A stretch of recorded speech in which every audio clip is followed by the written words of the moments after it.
আসসালামু আলাইকুম দর্শক, আজকে দেখাবো কিভাবে আরবের খুরমা খাজুর একদম গাছ থেকে কাটার থেকে শুরু করে বাসা এবং গাড়িতে নেওয়া প্রসেসিং সবগুলো আপনাদের সামনে আজকে শেয়ার করব। আপনারা দেখতে পারবেন।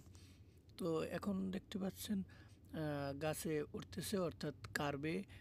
অনেক বড় লম্বা গাছ, দেখুন আপনারা দেখতেই পাইতেছেন গাছটা অনেক বড় লম্বা।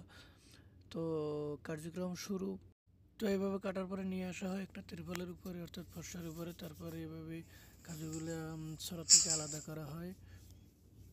এভাবে আলাদা করার পর কিছুক্ষণ তারপরে নামানোর শেষে এভাবে একটা তিরপল, অর্থাৎ তাঁবু আমরা যেটাকে বলি, কিন্তু সৌদি আরবে এই মাজরায় গাছ কাটার সময় এটাকে আমরা ফর্সা বলি।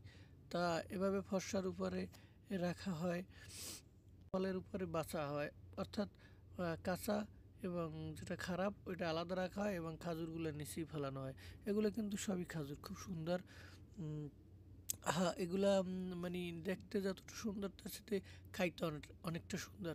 ভাবতেই পারছেন আমরা আরবের খুরমা খাজুর সো গাইস, তারপরে এভাবে প্রসেসিং করার পরে খাজুরগুলা প্যাকেটজাত করা হয় কার্টনজাত করে।